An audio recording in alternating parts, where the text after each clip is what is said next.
रतन नवल टाटा। सुबह से कई बार इस नाम को दोहराया जाना भी चाहिए। आखिर देश की आर्थिक दीवार से एक मजबूत ईंट कम हो गई है। रतन टाटा ने टाटा ग्रुप जैसे बड़े एम्पायर को दशकों तक संभाला, लेकिन उनके खुद के पास कितना पैसा था, ये बात हम इस वीडियो में जानेंगे। 28 दिसंबर 1937 को जन्म हुआ। शुरुआती पढ़ाई कैंपिन स्कूल से हुई। 8वीं के बाद मुंबई के cathedral and John cotton school से पढ़े। कुछ साल की पढ़ाई के बाद शिमला के बिशप कॉटन स्कूल चले गए। स्कूली पढ़ाई पूरी हुई तो न्यूयॉर्क के कॉर्नेल यूनिवर्सिटी से आर्किटेक्चर की पढ़ाई की। कुछ वक्त लॉस एंजलिस की जोन्स एंड इमन्स आर्किटेक्चरल फर्म में भी काम किया। 1962 में इंडिया वापस लौट आए। इंडिया लौटते ही उन्होंने टाटा ग्रुप पर बतौर एम्प्लॉय ज्वाइन किया। उन्हें जमशेदपुर के स्टील प्लांट में काम करने के लिए कहा गया था। इस बीच 1975 में उन्होंने हार्वर्ड बिजनेस स्कूल से मैनेजमेंट की पढ़ाई की। रतन टाटा ग्रुप के काम के तौर तरीकों को बारीकी से सीख रहे थे। फिर आया साल 1991 का। रतन टाटा को बतौर टाटा ग्रुप के चेयरमैन की जिम्मेदारी सौंपी गई। 21 साल तक चेयरमैन रहे। 2012 में रिटायरमेंट की घोषणा की, लेकिन इन 21 वर्षों में बहुत कुछ बदल चुका था। कंपनी 7 समंदर पार कर चुकी थी। विदेशी कंपनियों के साथ करार कर रही थी। रतन टाटा की कमान संभालने के 9 साल बाद टाटा ग्रुप ग्लोबल हो चुका था। पहली डील हुई ब्रिटिश चाय विक्रेता ब्रांड टेटली से। इसी के 4 साल बाद 2004 में कंपनी ने साउथ कोरिया की कंपनी डेवू कमर्शियल व्हीकल के साथ कोलैबोरेट किया।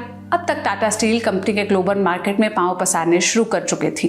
2006 में टाटा स्टील ने यूरोप की दूसरी सबसे बड़ी steel producing company Corus group के साथ काम करना शुरू किया और अगले ही साल 2007 में इस कंपनी ने कोरस ग्रुप को टेक ओवर कर लिया। ये उस दौरान किसी इंडियन कंपनी द्वारा विदेशी कंपनी का सबसे बड़ा टेक ओवर था। रतन टाटा तेजी से बिजनेस को विस्तार देने में लगे थे।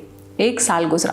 2008 में टाटा मोटर्स ने फोर्ड कंपनी से जैगुआर लैंड रोवर ब्रांड खरीद लिया और मीडिया रिपोर्ट्स के मुताबिक ये डील कैश में हुई थी, वो भी $2.3 बिलियन, माने 19.3 हजार करोड़ रुपए में। इस डील की कहानी भी दिलचस्प है।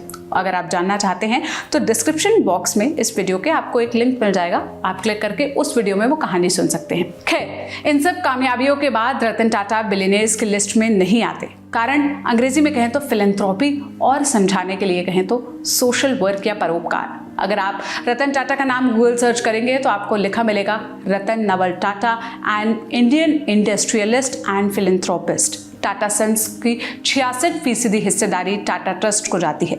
इस ट्रस्ट से हेल्थ, एजुकेशन जैसे सेक्टर्स में पैसा इन्वेस्ट और किया जाता है और जरूरतमंद लोगों की मदद की जाती है।